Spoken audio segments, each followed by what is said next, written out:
दोस्तों, आपने महसूस किया होगा कि जो लोग अच्छे कर्म करते हैं वो परेशान रहते हैं, वहीं जो बुरे कर्म करते हैं वो खुशी से रह रहे होते हैं। अच्छे कर्म करने वाले परेशान होते हैं कि आखिर उन्हें इतनी परीक्षा क्यों देनी पड़ रही है, जबकि वो अधर्म के राह में हैं वो खुश हैं और ज़िंदगी का लुत्फ़ उठा रहे हैं। मनुष्य जीवन लाइफ में सुख दुख, अच्छाई बुराई साथ साथ चलते रहते हैं, परंतु सुख दुख व्यक्ति के कर्म पर डिपेंड करता है। जो व्यक्ति अच्छे कर्म करता है उसे जीवन में अच्छा होता है। इसके बजाय जो व्यक्ति बुरे कर्मों या बैड वर्क करता है उसके साथ बुरा होता रहता है। परंतु कभी कभी व्यक्ति के साथ अच्छे कर्म करने के बावजूद भी बुरा होता है, और बुरे इंसान में सब कुछ अच्छा होता है। इस बात पर डिपेंड करता है कि व्यक्ति के कर्म कैसे हैं। उसके कर्मों के आधार पर ही उसे रिजल्ट या फल मिलता है। दोस्तों, सुख और दुख दोनों ही एक सिक्के के दो पहलू हैं। ज़िंदगी में इन दोनों का सिलसिला चलता रहता है। अगर कोई अच्छा कर्म करता है तो उसके साथ अच्छा होता है। इसके विपरीत यदि कोई व्यक्ति बुरे कर्मों में को अंजाम देता है तो उसके साथ बुरा होना स्वाभाविक है। हालांकि कभी कभार अच्छे कर्मों को अंजाम देने के बावजूद अक्सर इंसान के साथ बुरा होता है, जबकि किसी बुरे इंसान की ज़िंदगी में सब कुछ अच्छा ही होता है। अब सवाल ये आता है कि यदि किसी जीव को उसके कर्मों के आधार पर उसका फल मिलता है तो फिर ऐसा होने के पीछे क्या कारण है। ये सारी दुनिया दोस्तों एक परिवार है, और हम सब इंसानों के साथ साथ जितने भी सजीव प्राणी हैं सब इस परिवार के सदस्य हैं। और जिस तरह किसी परिवार के द्वारा किए गए अच्छे और बुरे कर्मों का प्रभाव पूरे परिवार पर पड़ता है, ठीक वैसे ही दुनिया में किसी एक इंसान द्वारा की गई गलती का प्रभाव लाखों लोगों पर पड़ता है, और लाखों लोगों द्वारा की गई गलती का असर किसी एक इंसान को भुगतना पड़ता है। इस तरह दुनिया में जितने भी अपराध हैं उसमें अपराधी के अलावा पूरी दुनिया के लोग भी प्रत्यक्ष या अप्रत्यक्ष रूप से शामिल होते हैं। मान लीजिए अगर आपके घर में चोरी होती है तो आप केवल उस चोरी को जिम्मेदार नहीं ठहरा सकते, बल्कि उस चोरी के लिए आपके साथ साथ सारा समाज जिम्मेदार है।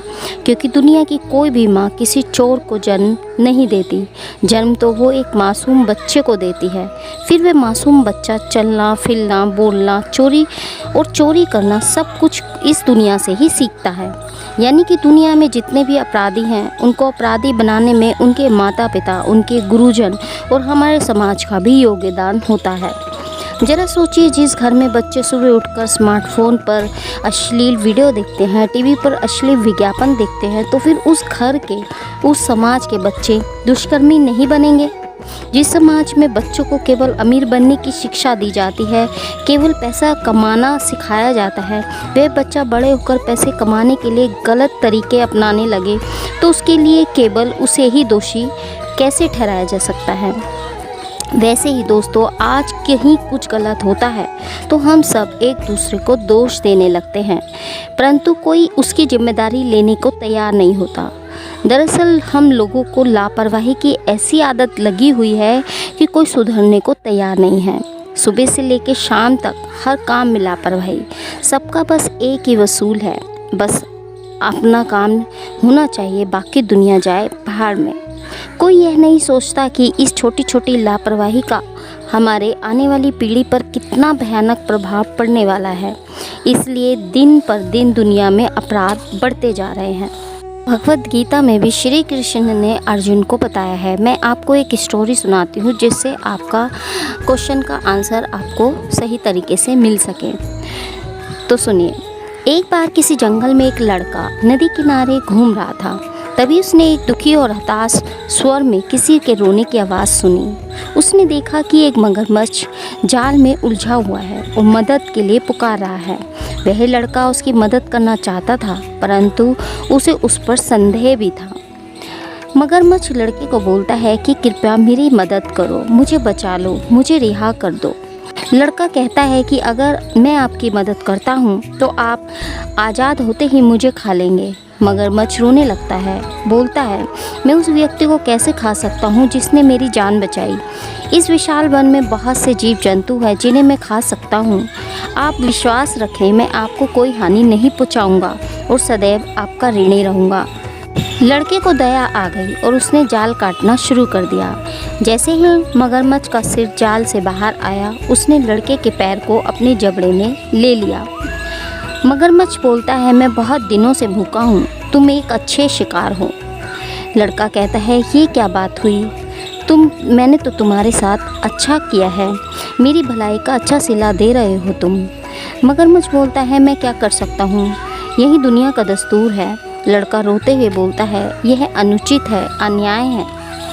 मगरमच्छ बोलता है, अनुचित से क्या मतलब है तुम्हारा, किसी से भी पूछ लो, वो तुम्हें यही बताएंगे कि संसार कैसे संचालित होता है। अगर वे मुझे गलत साबित करते हैं तो मैं तुम्हें जाने दूंगा। लड़के ने पास के पेड़ पर एक पक्षी को देखा और उससे पूछा, क्या आपको लगता है कि मगरमच्छ की हरकतें उचित हैं? क्या यही दुनिया का तरीका है, अन्याय से भरा हुआ? वह पक्षी पूरी घटना को देख रही थी। उसने तुरंत जवाब दिया कि मगरमच्छ सही है। उसने बताया कि कैसे उसने बहुत मेहनत से एक घोंसला बनाया, अपने अंडे दिए और फिर एक दिन एक सांप ने आकर सारे अंडे निगल लिए। उसकी मेहनत बेकार चली गई। उसने कहा कि निसंदेह यह दुनिया का उचित जगह नहीं है। इतना कहकर वह उड़ गई। यह सुनकर मगरमच्छ ने अपनी पकड़ और मजबूत कर ली और उस लड़के को दबोच लिया। लड़के ने पास ही एक गधे को चढ़ते हुए देखा और उससे प्रश्न किया। गधा कहता है कि दुर्भाग्य से मगरमच्छ सही है। जब मैं छोटा था, मेरे मालिक ने मेरे पीठ पर बोझ लाद दी और मुझसे अधिकतम काम लिया। मैंने उसे वर्षों तक ईमानदारी से सेवा दी। जब मैं बूढ़ा और कमज़ोर हो गया तो उसने मुझे यह कहते हुए जंगल में छोड़ दिया कि मुझे खाना नहीं दे सकता। अब कभी भी कोई शेर मुझे अपना शिकार बना सकता है। हाँ, मगरमच्छ सही है। इस संसार में बहुत अन्याय, असमानता और अनुचितता है। मगरमच्छ बोलता है, अब बहुत हो गया, मुझे भूख लगी है, तुम ईश्वर से अपनी अंतिम प्रार्थना कर लो। लड़का कहता है, मुझे एक अंतिम अवसर और दो, मुझे उस खरगोश से भी पूछने दो। मगरमच्छ बोलता है, तुमने मुझे बचाया है, मैं तुम्हें एक मौका और देता हूँ। सवाल पूछे जाने पर खरगोश का जवाब पक्षी और गधे की तरह पूरी तरह से अलग था। खरगोश यह पूरी तरह से सुनकर कहता है, ये सब बकवास है, ऐसा बिल्कुल नहीं है, दुनिया पूरी तरह से उचित जगह है। मगरमच्छ कहता है, मूर्ख खरगोश, खामोश रह, यह दुनिया एक अनुचित जगह है। मुझे देखो, मैं बिना किसी गलती के इस जाल में फंस गया था। खरगोश कहता है, ऐसा लग रहा है जैसे कोई मुंह में पान रखकर बातें कर रहा है, स्पष्ट और जोर से बोलो। मगरमच्छ कहता है, मैं तुम्हारी चालाकी समझ रहा हूँ, मैं स्पष्ट रूप से बोलने के लिए अपना मुंह खोलूँगा तो ये लड़का बचकर भाग जाएगा। खरगोश बोलता है, तुम मूर्ख हो क्या तुम भूल गए कि तुम्हारी पूंछ कितनी मजबूत है? यदि वह भागने की कोशिश करता है तो वह मर जाएगा। तुम यहाँ के आसपास सबसे ताकतवर जानवर हो। मगरमच्छ उसकी झूठी प्रशंसा से खुश हो गया और तर्क जारी करने के लिए अपना मुंह खोल दिया। खरगोश चिल्लाते हुए बोलता है लड़के से, भागो लड़के भागो, दूर भाग जाओ। और लड़का आज़ाद होते ही पूरी ताकत लगाकर वहाँ से भाग जाता है। मगरमच्छ कहता है, धोखेबाज, तुमने मेरा खाना छीन लिया, यह बहुत अनुचित किया। खरगोश बोलता है कि उचित अनुचित की बात तुम ना ही करो तो बेहतर है। लड़का गांव भाग गया और सभी पुरुषों को इकट्ठा कर लिया जो अपने भाले और तलवार लेकर आए और मगरमच्छ को मार डाला। उनको पालतू कुत्ता जो उनके साथ आया था खरगोश को देखा और उसका पीछा किया। अरे अरे, लड़का चिल्लाया, अपने कुत्ते को पकड़ने की कोशिश की। इस खरगोश ने मेरी जान बचाई है, इस पर हमला मत करो, लड़का बोलता है। लेकिन बहुत देर हो चुकी थी। कुत्ते ने खरगोश की कोमल गर्दन को अपने नुकीले दांतों में दबा लिया और खरगोश मर गया। लड़का बोलता है, शायद मगरमच्छ सही था, दुनिया अनहोनी और अनिश्चितताओं से भरी हुई है, यही जीवन है। तो दोस्तों, आप कितने भी आध्यात्मिक या अच्छे हैं, इसका इस बात से कोई संबंध नहीं है कि आपको कितना कष्ट सहना होगा। किसी के आध्यात्मिक विकास का मतलब यह नहीं है कि वह प्रकृति के नियमों के दायरे से बाहर है। इससे कोई फ़र्क नहीं पड़ता कि कोई लड़का है, मगरमच्छ है, गधा है या खरगोश। जीवन में कोई गारंटी नहीं है और शायद यह अनिश्चितता ही हमारे जीवन को साहसिक बनाती है। अच्छा या महान होना आपको शारीरिक या मानसिक रोगों से बचा नहीं सकता। अच्छा होने का मतलब यह नहीं कि आप सड़क दुर्घटना का शिकार नहीं हो सकते। अच्छा होने का मतलब यह नहीं कि आपको लॉस नहीं होगा। यदि आप किसी से बहुत प्यार करते हैं, वफादार हैं, तो भी इसकी कोई गारंटी नहीं कि आपका साथी आपको धोखा नहीं दे सकता। अब सवाल यह उठता है कि क्या हमें बुरा होना चाहिए? जी बिल्कुल नहीं। अच्छाई हमें चुनौतियों और कठिनाइयों का सामना करने की ताकत देती है। हमारी चुनौतियाँ हमें परखती हैं और उससे हमारा एक दृष्टिकोण निर्धारित होता है। बेशक हमारी अच्छाई हमें जीवन के कष्टों से नहीं बचा सकती, परंतु हमारा दृष्टिकोण हमें उस कष्ट की अवस्था से भी संबल प्रदान कर सकता है। एक उचित दृष्टिकोण के होने से आप कष्ट की अवस्था में भी दुख का अनुभव नहीं करेंगे। आपको परेशान करने की कोशिश अवश्य की जा सकती है, परंतु कोई आपको कुचल नहीं सकता। अच्छाई प्रार्थना है, ध्यान है, एक तप है। अच्छाई ही साक्षात ईश्वर है। अतः हर सिचुएशन में अच्छे बने रहना ही उचित है। कहीं ना कहीं आपका भाग्य आपके पूर्वजों के कर्मों से भी जुड़ा हुआ होता है। जी हाँ, आपको जानकर हैरानी होगी कि प्रत्येक इंसान का भाग्य उसके पारिवारिक कर्मों से भी जुड़ा हुआ होता है। इसका सीधा अर्थ यह है कि आपके पूर्वज अपने जीवन काल में किस तरह के काम किए हैं, उसके आधार पर कुछ हद तक आपका भाग्य डिपेंड करता है। भले ही आपको विश्वास ना हो, परंतु कई बार ऐसा देखा जाता है कि प्रत्येक इंसान का भाग्य उसके पारिवारिक या पूर्वजों के कर्मों से भी जुड़ा हुआ होता है। उनके पूर्वजों द्वारा किए गए कर्मों के आधार पर हमारा भविष्य डिपेंड होता है। इसी के चलते आपने देखा होगा कि कुछ लोग जो कि बुरी प्रकृति के होते हैं, उनके बाद भी उनके साथ सब कुछ अच्छा होता है।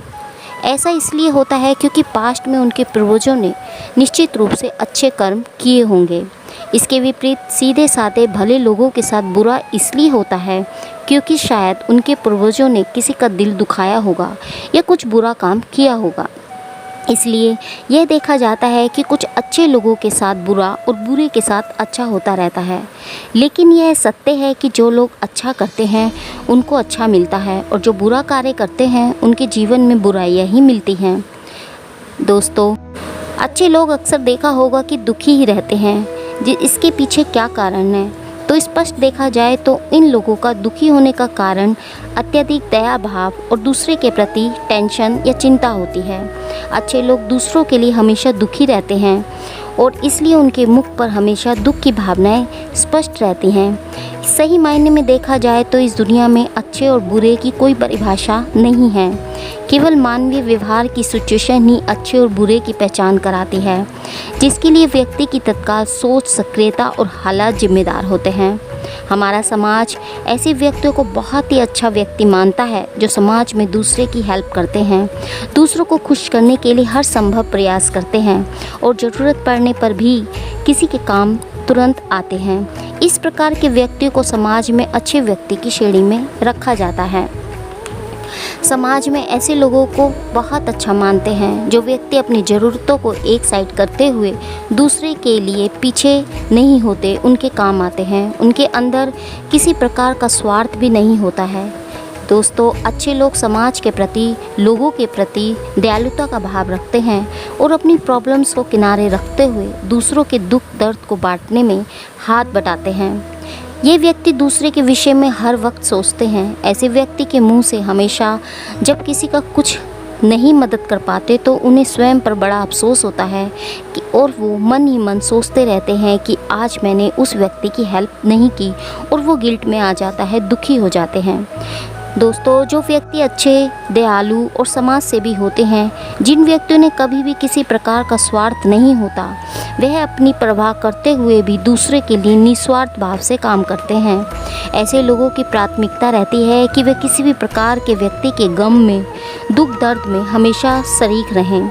इसलिए ऐसे व्यक्ति के पास समय का अभाव होता है जिससे वे अपनी शौक पूरा कर सकें।